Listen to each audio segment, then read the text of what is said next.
जय हिंद भाइयों। 2 से 3 दिन आपकी क्लास बंद रही, इसका कुछ कारण था और वो कारण मैं आपको शेयर ही कर देता हूँ। वो कारण था कुछ टेक्निकल प्रॉब्लम की वजह से। उस टेक्निकल प्रॉब्लम को ठीक कर लिया गया है और आज मैं आपके सामने में बुलाऊंगा ऑपरेटर जी को। ऑपरेटर जी को भी मैंने आज रखा है अपनी क्लास में। तो एक बार ऑपरेटर जी आ जाइए और भाई लोगों को एक बार अपनी शक्ल दिखा दीजिए, जिससे उन्हें भी पता चले कि वाकई में ऑपरेटर को बुलाया है। ये हमारे ऑपरेटर हैं। ठीक है जाओ। ये टेक्निकल टीम से हैं और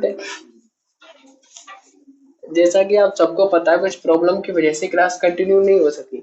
लेकिन अब ऑपरेटर जी ना आपकी क्लास में कंटिन्यू बैठे रहेंगे जब तक आपके ऑनलाइन क्लास में लूंगा तब तक। तो आपकी बोर्ड पे कुछ पेयर वर्ड्स दिखाई दे रहे होंगे। आप इनको अपनी नोटबुक पे नोट डाउन कर लीजिए। और ये आपकी क्लास नंबर 2 है और क्लास नंबर फर्स्ट में syntax and subject verb agreement पढ़ा रहे थे और उसमें हमने रूल नंबर 1 से लेकर रूल नंबर 4 तक करा दिया था। और ये रूल नंबर 5 है और इन रूल नंबर 5 को अपनी नोटबुक पे नोट कर लीजिए। कुछ पेयर वर्ड्स है, मैं समझाता चल रहा हूँ, आप नोट करते चलना। ब्रेड एंड बटर आपको बताने की जरूरत नहीं है, इसकी हिंदी सबको जानता, हर बच्चा जानता होगा। राइस एंड करी की भी जानता होगा, चलो करी समझ लो। करी का मतलब होता है चावल में अगर हम सब्जी मिला देते हैं वो करी बन जाती है। ठीक है। हैमर माने हथौड़ा होता है और सिकिल माने होती है आपकी दराती। ठीक है। स्लो माने होता है धीरे और स्टेडी माने होता है धीमा धीमा। और ट्रुथ माने सच्चाई होती है और ऑनेस्टी माने ईमानदारी। हॉर्स माने घोड़ा होता है और एक कैरियज एक नया वर्ड आया है आपके लिए। और कैरियज का मतलब होता है बग्गी, जो घोड़े के पीछे लगी हुई गाड़ी होती है उसको कैरियज कहते हैं। क्राउन माने ताज होता है, ग्लोरी माने होता है सुंदर। राइज राइज माने उठना भी होता है, कभी कहीं कहीं पे उगना भी होता है। फॉल माने होता है गिरना। कमिंग एंड गोइंग आप सभी जानते हो। स्क्रीमिंग एंड शाउटिंग का मतलब होता है चिल्लाना। अगला वर्ड आता है एज एंड एक्सपीरियंस, सब जानते हैं। एग्स एंड बेकन, बेकन माने समझ लो। बेकन माने होता है बेकन और एक हैम। बेकन और एक हैम दोनों मीनिंग का हिंदी में अर्थ बता देता हूँ। इसका मतलब होता है सुअर का मांस। जैसे गाय के मांस को इंग्लिश में कहते हैं बीफ, इसी तरह सुअर के मांस को इंग्लिश में बेकन भी कहा जाता है और हैम भी कहते हैं। लॉन्ग एंड शॉर्ट आपको पता है, सब एक सब्सटेंस आपको पता है। बैग एंड बैगेज भी आपको पता होगा। बैगेज माने होता है यात्रियों का सामान। ये आपने वर्ड का हिंदी अर्थ समझ लिया होगा, इनको अपनी कॉपी पे नोट डाउन कर लीजिए और लिखिए आगे।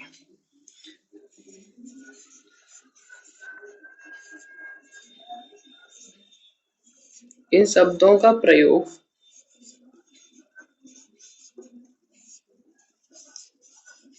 शॉर्ट में लिख दिया है सेंटेंस। ठीक है। इन शब्दों का प्रयोग सेंटेंस के सब्जेक्ट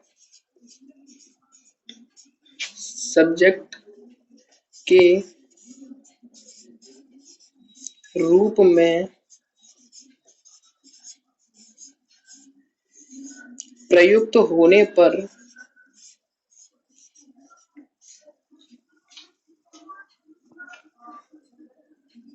इनके साथ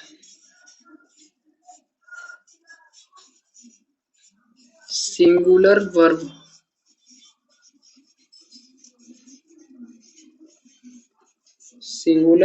का प्रयोग करते हैं।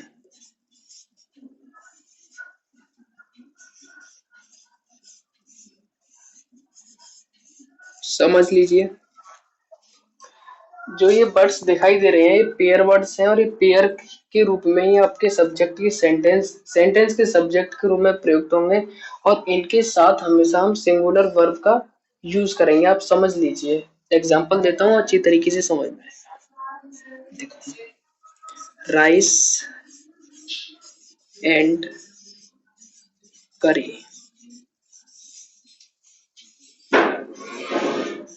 Is popular dish. ठीक है। ये देखो, ये पेयर वर्ड दिखाई दे रहा है आपको, राइस एंड करी। ये पेयर वर्ड्स पीडब्ल्यू लिख देता हूँ, इसे समझ जाना, पेयर वर्ड्स। ठीक है, पीडब्ल्यू को शॉर्ट, पेयर वर्ड्स को शॉर्ट में पीडब्ल्यू लिखा है और इसका मतलब है पेयर वर्ड्स। राइस एंड करी, देखो यहाँ लिखा हुआ राइस एंड करी। इसके साथ हमेशा सिंगुलर वर्ब का प्रयोग होगा जब सेंटेंस के सब्जेक्ट के रूप में जब पेयर वर्ड आ रहा हो। वर्ब कौन सी है? सिंगुलर वर्ब, मैंने बोला था सिंगुलर वर्ब का प्रयोग होगा। एरर करके आ जाता है, इज की जगह आर कर देगा, rice and curry are popular dish, जो कि गलत होगा। दूसरा एग्जांपल लिख लो, bread and butter is my favourite breakfast. दिखाई दे रहा है? देखना, दिखाई दे रहा है लास्ट तक? ये दिखाई दे रहा है? चलो, bread and butter is my favourite breakfast. यहाँ देखो ये पेयर वर्ड्स दे रखा है, इसके साथ कौन सी वर्ब का यूज हुआ है? सिंगुलर का। ठीक है, दोनों को नोट कर लीजिए और आगे चलते हैं। और भाई लोगों, जिसने ये चैनल, मैं साइड में हट जाता हूँ, देखो नोट हो रहा है, आ रहा है ना? भाई लोगों, जिसने भी ये चैनल सब्सक्राइब नहीं किया, सबसे पहले इस चैनल को सब्सक्राइब कर लो। और आज से लगातार आपकी क्लास रखेंगे, क्योंकि कुछ टेक्निकल प्रॉब्लम की वजह से अभी पहली ही क्लास हो पाई, उसके बाद कुछ फॉल्ट सा हो गया इलेक्ट्रिसिटी की प्रॉब्लम की वजह से, तो उसकी वजह से हमने ना क्लास को कंटिन्यू नहीं कर सके।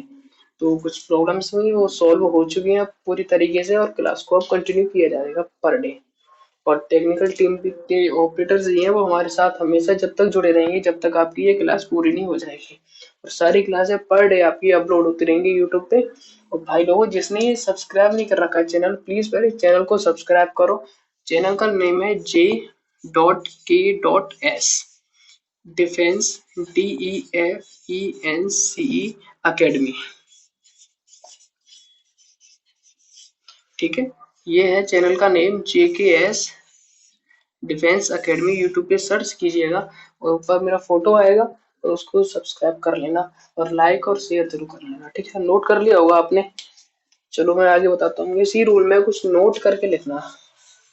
ठीक है, नोट करके लिखना है इसी रूल में।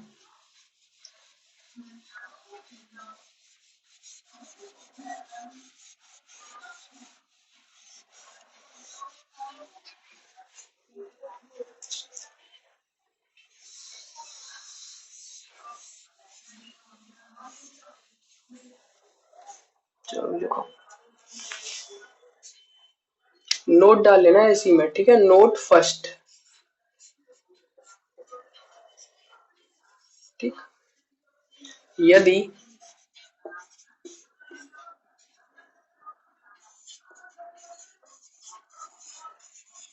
यदि सिंगुलर अनकाउंटेबल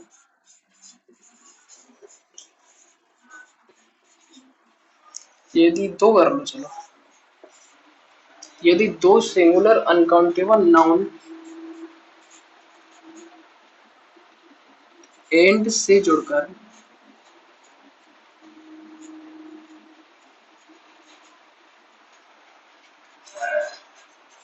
सेंटेंस के सब्जेक्ट के रूप में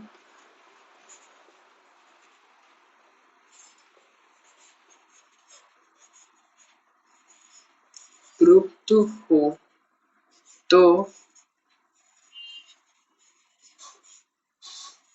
इनके साथ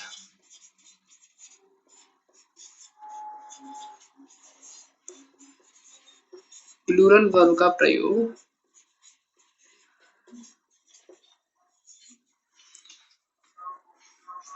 करते हैं। रूल नंबर 5 में एक नोट लिखवाया है मैंने, वो लिखवाया है, ये समझ लीजिए पहले, उसके बाद आप बता लीजिएगा। यदि दो सिंगुलर अनकाउंटेबल नाउन, यहाँ क्या बात आई है? सिंगुलर अनकाउंटेबल नाउन की एंड से जोड़कर सेंटेंस के सब्जेक्ट के रूप में प्रयुक्त किए जाएं, तो उनके साथ हमेशा वर्ब की कौन सी फॉर्म लगती है? प्लूरल फॉर्म लगती है। ठीक है, याद रखिएगा, पहले आप ये समझ लिए अनकाउंटेबल क्या होता है। जिनको हम काउंट नहीं कर सकते उनको अनकाउंटेबल नाउन कहते हैं, जैसे वोटर, ठीक है, और एक टीचर। दोनों सिंगुलर नाउन है क्योंकि इनमें एस या ई एस या आई एस नहीं जुड़ रहा है, इसीलिए। ठीक है, जिसने मेरी पहली क्लास देखी होगी वो अच्छी तरीके से बता देगा, दोनों सिंगुलर नाउन है। ठीक, अब मैं पूछूंगा ये वाटर कौन सा है, सिंगुलर तो है लेकिन कौन सा है, अनकाउंटेबल नाउन है। यूएन का मतलब है यहाँ अनकाउंटेबल नाउन। ठीक, क्योंकि वाटर को भी कभी भी हम काउंट नहीं कर सकते, इसलिए अनकाउंटेबल नाउन है। अगर मैं बात करूं टीचर की, तो टीचर यहाँ पे काउंटेबल नाउन है क्योंकि एक हम अध्यापक को या टीचर को आसानी से काउंट कर सकते हैं। ठीक है, तो एग्जाम्पल देख लीजिएगा, उसके बाद अच्छी तरीके से समझ में आएगा ये note. Time and tide, wait for no man. यहाँ टाइम और टाइड दोनों सिंगुलर है, अनकाउंटेबल है और नाउन है। सिंगुलर अनकाउंटेबल नाउन एंड से जुड़ रहे हैं, ये भी एंड से जुड़ रहा है और ये भी एंड से जुड़ रहा है, दोनों एंड से जुड़ रहे हैं, तो इनके साथ कौन सी वर्ब लगाई है हमने, प्लूरल वर्ब लगाई है। ठीक है, अगर यहाँ वेट्स होता तो गलत होता। एक और एग्जांपल ले लो, water and fire do not agree. Water कौन सा है, सिंगुलर अनकाउंटेबल नाउन है। फायर भी आपका सिंगुलर अनकाउंटेबल नाउन है। और डू भी आपकी कौन सी वर्ब की फॉर्म है, प्लूरल वर्ब की फॉर्म है। ठीक है, आ गया समझ में ये वाला नोट। आगे एक नोट और लिख लीजिएगा, नोट नंबर सेकंड। देखो note number second,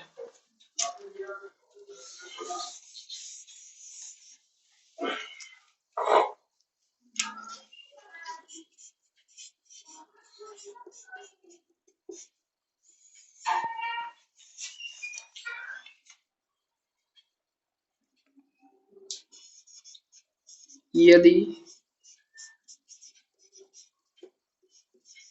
family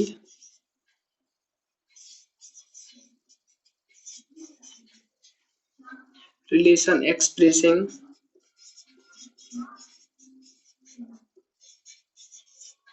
pair words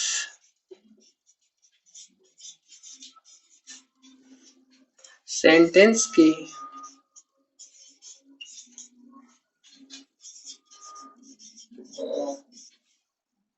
sentence के सब्जेक्ट के रूप में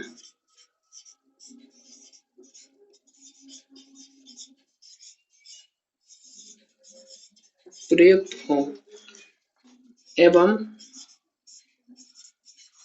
इनसे पहले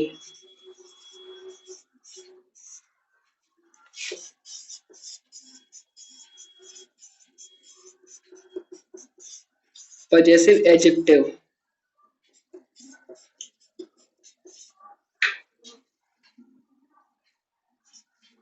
पजेसिव एडजेक्टिव का प्रयोग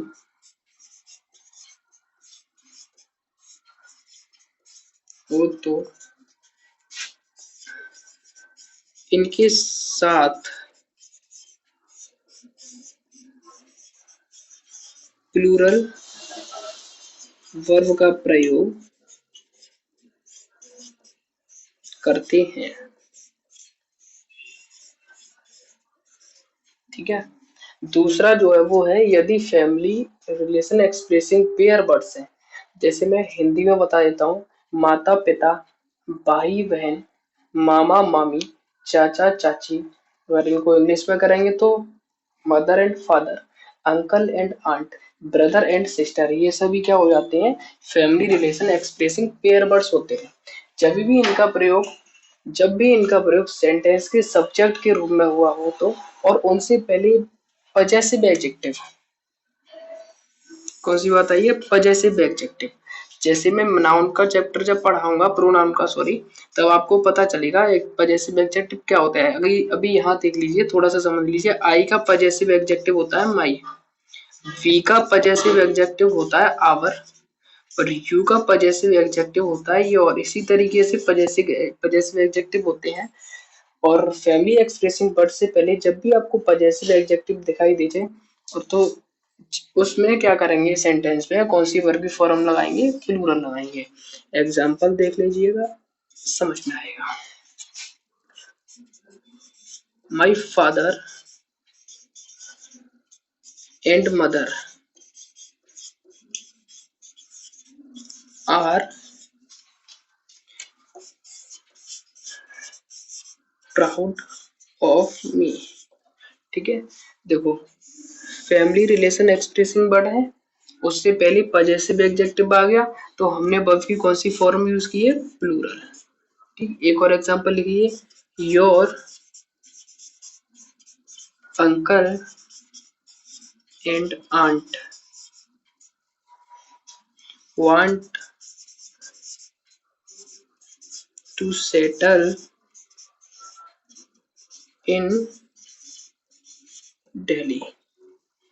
देखो अंकल एंड आंट दोनों कौन से family relation expressing pair words है, और उनसे पहले पजेसिव एडजेक्टिव लगा हुआ है, तो उसके बाद हमने कौन सी फॉर्म यूज करी है, प्लूरल फॉर्म। नोट कर लीजिएगा। ठीक है, आगे चलेंगे रूल नंबर 6। ठीक,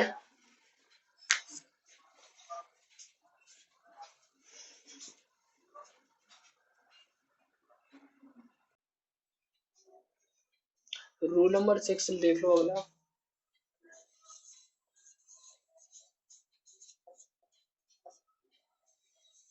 लिखो, suppositional sentence,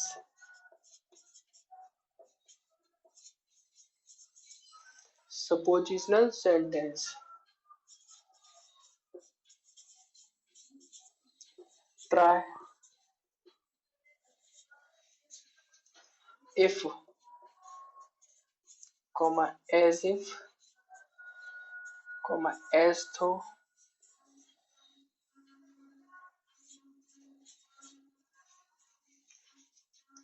if only,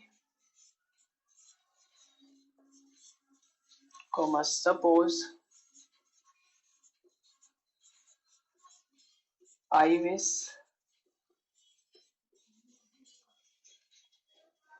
he wishes,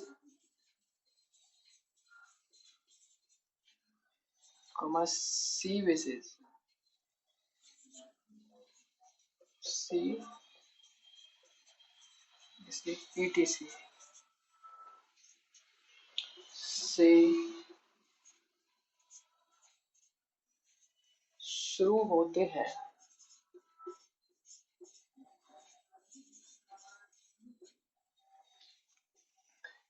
इनसे कोरी कल्पना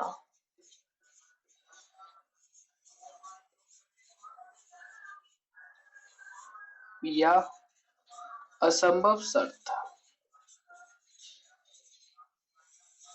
असंभव शर्त का बोध होता है।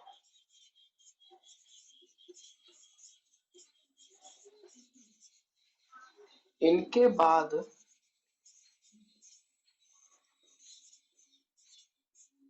प्रयुक्त सब्जेक्ट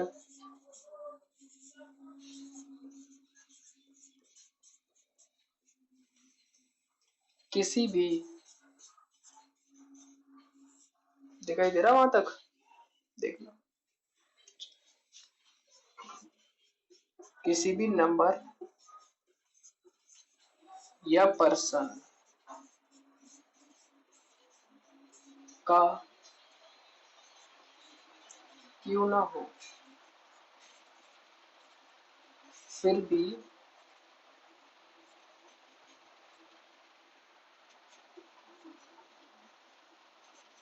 प्लूरल वर्ब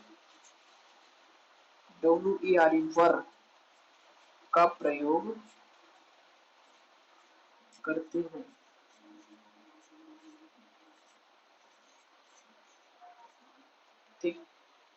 पहले समझ लीजिएगा कि सपोजिशनल सेंटेंस होते क्या है।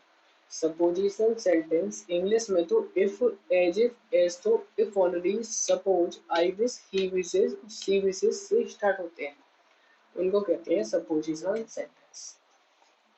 बात आती है कोरी कल्पना की। कोरी कल्पना, कोरी कल्पना या असंभव शर्त।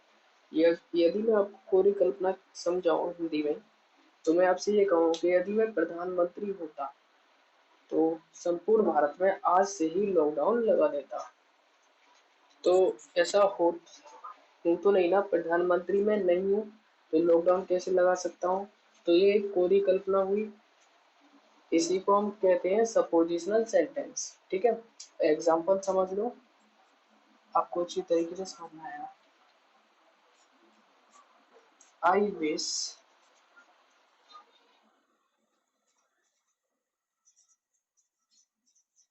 Krishna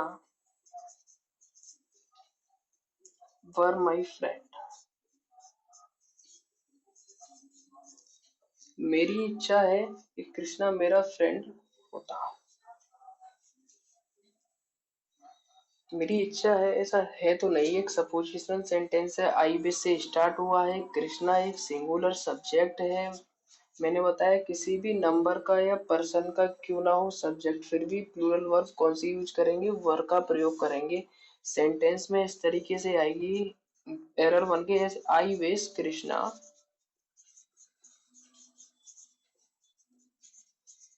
was my friend. इसमें वॉज का यूज नहीं होगा, क्योंकि हम दिखा चुके हैं सपोजिशनल सेंटेंस आई विश से शुरू होते हैं, और इसके बाद इससे सिर्फ कोरी कल्पना और वास्तविक असंभव शर्त का बोध होता है। तो इसके बाद जो प्रयुक्त सब्जेक्ट होता है वो किसी भी नंबर का क्यों ना प्रयोग हो, या किसी भी पर्सन का हो, चाहे फर्स्ट पर्सन हो, चाहे सेकंड हो, चाहे थर्ड हो, फिर भी हम प्लूरल वर्ब कौन सी वर का प्रयोग करते हैं। जैसा कि सेंटेंस इस वाले में, फर्स्ट वाले में करेक्ट है, और ये सेकंड सेकंड सेंटेंस है जी इनकरेक्ट होगा, क्योंकि इसमें ना वाज का प्रयोग हो गया है वर के प्लेस पर। एग्जाम्पल लिखो, if Rahul were my boss, he would suspend me. ठीक है, राहुल यदि मेरा बॉस होता तो वह मुझे सस्पेंड कर देता। ये कोरी कल्पना है, एक असंभव शर्त है, इसीलिए हमने किसका प्रयोग किया है? वर का प्रयोग किया है हमने। इसके अनुसार इसका वर्ब नहीं लगाई कि सिंगुलर है, तो ये सिंगुलर सब्जेक्ट है, तो आप सोचे आवाज आ जाए, आवाज नहीं आएगा, क्योंकि ये सपोजिशनल सेंटेंस है, और सपोजिशनल सेंटेंस के बाद का जो सब्जेक्ट होता है वो किसी भी नंबर का या पर्सन का क्यों ना हो, फिर भी प्लूरल वर्ब वर का प्रयोग करते हैं। ठीक, आगे समझ में? चलो उतार लो। और इसी रूल नंबर 6 में नोट डाल के लिख लीजिएगा, कुछ चीजें लिखा रहा हूँ वो ध्यान से समझिएगा। और सबसे पहले आपको मैंने कहा था कि वीडियो स्टार्ट हुई थी तब भी कहा था, और अब मैं दोहरा रहा हूँ दोबारा से, जिस जिस भाई ने ये चैनल सब्सक्राइब नहीं कर रखा, प्लीज वो यूट्यूब पे जाकर सबसे पहले सर्च करेगा JKS डिफेंस एकेडमी, जो आपको यहाँ पर दिखाई दे रहा होगा, यही यूट्यूब चैनल है। ठीक, यूट्यूब पे जाके JKS डिफेंस एकेडमी डालेगा, इस तरीके से डालना है J.K.S डिफेंस एकेडमी, तो आ जाएगा। उसको सब्सक्राइब कर देना और शेयर कर देना, जिससे बहुत सारे भाई लोग और जुड़ सके और उनको भी लॉकडाउन में और घर पे रहते हुए तैयारी कर सके। एक नोट डाल के लिख लीजिएगा इसी में, कंडीशनल सेंटेंस, कंडीशनल सेंटेंस प्राय इफ कॉमा एज इफ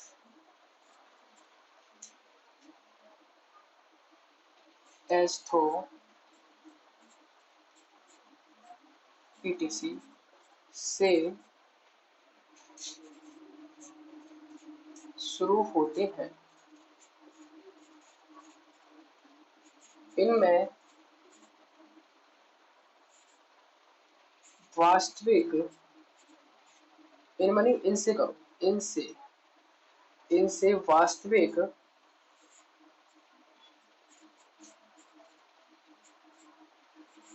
स्थिति का बोध। थोड़ी हिंदी की राइटिंग मेरी ऐसी ही है, उस पर ध्यान मत देना, ठीक है, समझने पे ध्यान देना। कंडीशनल सेंटेंस प्राय if, as if, as to, ETC से शुरू होते हैं और इनसे वास्तविक स्थिति का बोध होता है। इनके बाद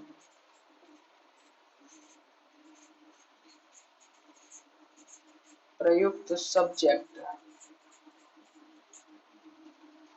के नंबर और पर्सन के अनुसार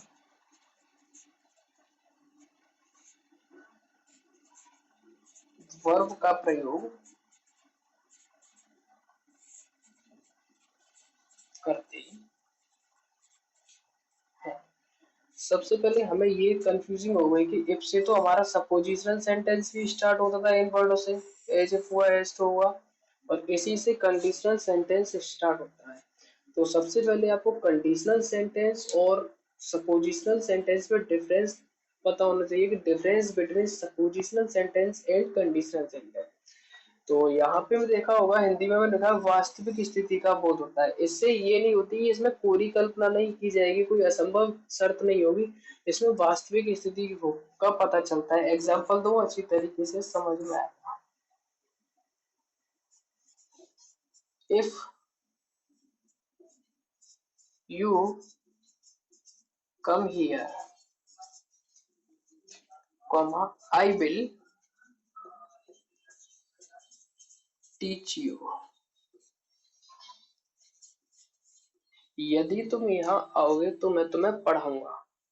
ये कोई अवास्तविक, वास्तविक शर्त, वास्तविक स्थिति है, कोई अवास्तविक शर्त नहीं है, कोरी कल्पना नहीं है, ठीक है। यहाँ बताया था, इस देखो इससे स्टार्ट होता है, इफ से, ये कंडीशनल सेंटेंस है, समझ में आ गया होगा। यू प्लूरल सब्जेक्ट है, इसलिए यहाँ प्लूरल वर्ब का प्रयोग हुआ है। अगर यहाँ सिंगुलर सब्जेक्ट होता तो सिंगुलर वर्ब का प्रयोग करते, क्योंकि लिखा हुआ है सब्जेक्ट के नंबर और पर्सन के अनुसार वर्ब का प्रयोग करेंगे, ठीक।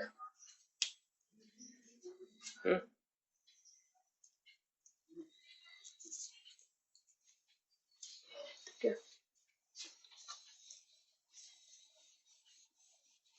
हो गई।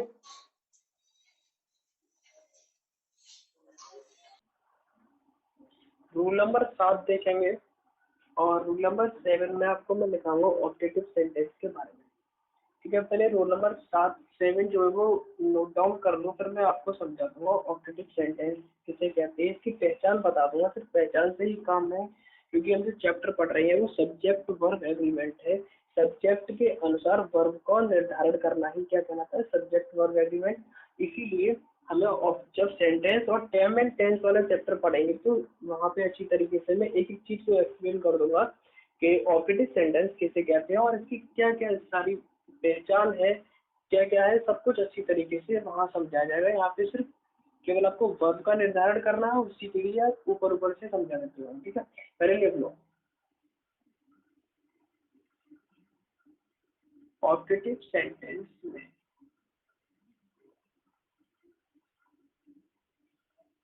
सिंगुलर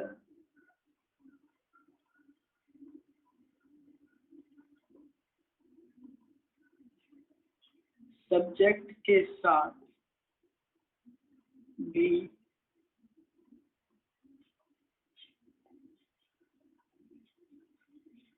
प्लूरल वर्ब का प्रयोग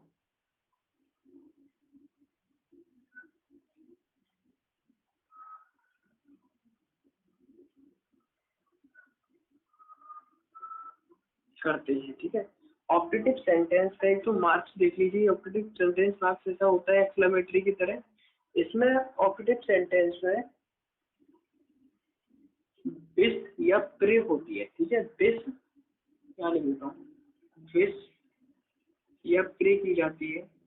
मोस्टली गॉड वर्ड इसमें इस प्रकार के सेंटेंस से यूज होता है। एक गॉड वर्ड होता है, गॉड, और एक होता है मे, में कभी कभी कभी क्या होता है, में नहीं दिया होता सेंटेंस में, हिडन होता है। ठीक है, एग्जांपल देखो फिर समझ में आएगा। God save the king. एक एग्जाम्पल, एक ये सेंटेंस है और एक ये है गॉड सेव द किंग। ठीक है, मैंने बताया ऑप्टेटिव सेंटेंस। ऑप्टेटिव सेंटेंस की पहचान एक तो इसकी मार्क्स से होती है, और एक मैंने दो वर्ड बताए हैं, गॉड और मे। इसमें मे हिडन है, गॉड दे रखा है। ठीक है, पहचान लिया ऑप्टेटिव सेंटेंस है। ऑप्टेटिव सेंटेंस में किसी भी ऑप्टेटिव सेंटेंस में सिंगुलर सब्जेक्ट के साथ भी कौन सी वर्ब यूज होती है, प्लूरल वर्ब। यहाँ गॉड सिंगुलर सब्जेक्ट है और वर्ब कौन सी लगाई है, प्लूरल वर्ब। ठीक है, ये वाला सेंटेंस करेक्ट है। यहाँ सिंगुलर सब्जेक्ट है और यहाँ वर्ब भी कौन सी लगा दी इन्होंने, सिंगुलर, सिंगुलर वर्ब, इसलिए ये इनकरेक्ट है, क्योंकि ऑपरेटिव सेंटेंस में सिंगुलर सब्जेक्ट के साथ भी हम वर्ब जो लगाएंगे वो प्लूरल ही लगाएंगे। ठीक, नोट कर लो, मैं रफ करता हूँ।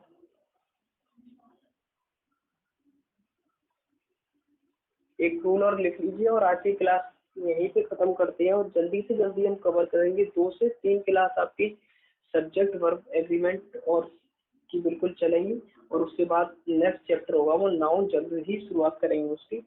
और इससे जब चैप्टर सिंटेक्स खत्म होगा तो आपकी बहुत सारी समस्याएं हैं जो एरर में, वो सारी खत्म हो जाएंगी। 40 से 60% एरर इसी चैप्टर से खत्म हो जाएंगी। कोशिश करेंगे प्रैक्टिस सेट भी कराने की। ठीक है, साथ के साथ रूल नंबर 8,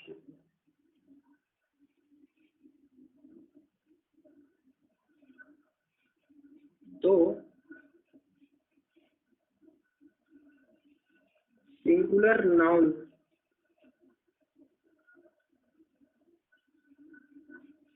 एंड से जुड़कर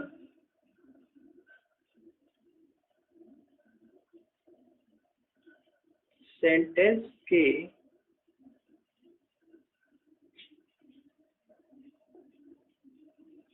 सब्जेक्ट के रूप में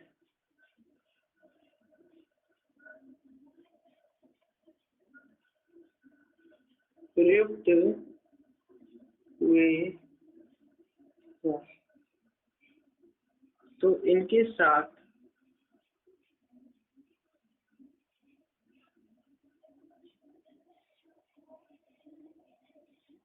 प्लूरल वर्ब का प्रयोग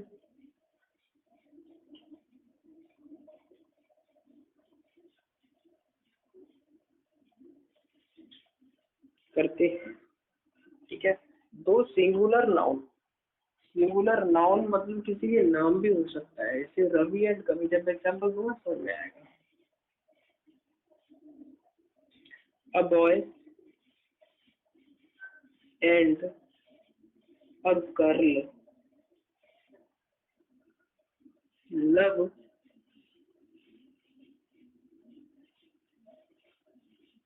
ईच अदर। देखो, ए बॉय ये भी सिंगुलर नाउन है, ये दूसरा सिंगुलर नाउन किससे ऐड हो रहा है, एंड से। तो इसके साथ कौन सी वर्ब की फॉर्म लगाएंगे हम, प्लूरल, प्लूरल वर्ब लगाएंगे। ठीक है, नोट कर लो।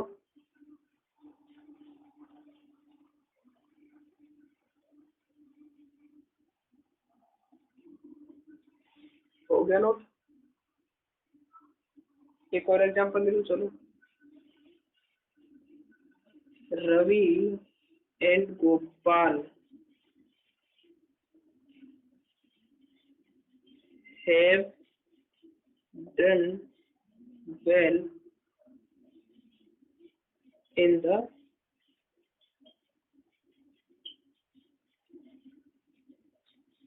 एग्जामिनेशन। रवि और गोपाल दोनों सिंगुलर नाउन है और एंड से जुड़ रहे हैं, तो इसके साथ हम कौन सी वर्ब की फॉर्म यूज करते हैं, प्लूरल वर्ब। कौन सी लगाई है, प्लूरल वर्ब। एरर इस तरीके से बन के आ जाएगा, लव की जगह पे यहाँ लव्स आ गया और हैव की जगह पे यहाँ हैज का प्रयोग कर दिया। तो आप पहचान लेंगे इस तरीके से एरर आती है। ये पार्ट 1 कर दी, ये पार्ट 2, ये पार्ट 3 और एक यहाँ नो एरर करके आ जाता है। ठीक, ये पार्ट 1 हो गया, ये 2 हो गया, ये पूरा 3, और यहाँ नो एरर करके आ जाता है फोर्थ ऑप्शन। ठीक, ये फोर्थ ऑप्शन है, ये थर्ड है, ये सेकंड है, ये फर्स्ट है। इसमें फर्स्ट ये है, ये सेकंड है, और ये थर्ड है पूरा, और ये फोर्थ है। तो आपको पहचानना होगा कि कौन से पार्ट में एरर है, उसको ही आपको टिक करना होगा। इसी तरीके से एरर आती है। ठीक है, अब बॉय एंड ए गर्ल, हमको लगा कि एक सिंगुलर नाउन दो सिंगुलर और एंड से जुड़ रहे हैं, तो इसके साथ कौन सी वर्ब की फॉर्म आनी चाहिए, प्लूरल। लेकिन यहाँ पे कौन सी वर्ब की फॉर्म यूज करती है, लव्स कर दिया है। लव्स की प्लेस पे क्या होना चाहिए, लव होना चाहिए। तो एरर जो आई वो निकल के सेकंड में आई। रवि एंड गोपाल, यह दो सिंगुलर नाउन है और दोनों एंड से जुड़े हैं। तो दो सिंगुलर नाउन एंड से जुड़े हो तो इनके साथ हमेशा प्लूरल वर्ब का प्रयोग करते हैं। इन्होंने क्या किया, ये हैज कर दिया, जो कि गलत है, सिंगुलर फॉर्म है, इसलिए हैज के प्लेस पर हैव का यूज होगा। ठीक, तो आज यहीं तक क्लास को खत्म करते हैं। रूल नंबर 8 तक, आगे के रूल्स जो होंगे वो कल आपकी क्लास कंटिन्यू की जाएगी। तो आपको यहाँ तक समझ में आ गया तो फिर लास्ट टाइम जाते हुए मैं आपसे विदा लेते हुए फिर से कहूँगा, JPS डिफेंस अकेडमी को यूट्यूब पे सर्च करेंगे और उसको सब्सक्राइब कर देना प्लीज। और अगर वीडियो आपको पसंद आए तो लाइक जरूर कर देना, क्योंकि हम इतनी मेहनत कर रहे हैं आपके लिए फ्री ऑफ कॉस्ट। तो आपको एक लाइक तो करने में कोई प्रॉब्लम नहीं होनी चाहिए, और शेयर कर देना जिससे और भी भाई जुड़ सके हमारे चैनल से। और ये मेरा व्हाट्सएप नंबर है, आपको इस बोर्ड पे लिखा हुआ 7666351237। अगर जो भाई व्हाट्सएप पे ऐड होना चाहता है तो मुझसे इस नंबर पे मैसेज कीजिए, मैं उसे व्हाट्सएप ग्रुप में डाल दूंगा, जिससे आपकी ऑफलाइन स्टडी कंटेंट आपको मिलता रहेगा फ्री में।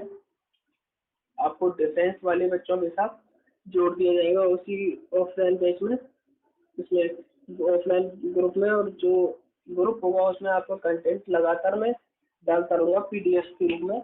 आप यहाँ भी नोट कीजिएगा, और अगर नोट नहीं कर पाते हैं तो वहाँ PDF के थ्रू आपको मिलता रहेगा। ठीक है, तो आप अंत में आपसे विदा लेते हैं। और अगर चलो ठीक है, अंत में मैं आपसे विदा लेता हूँ। जय हिंद, जय भारत।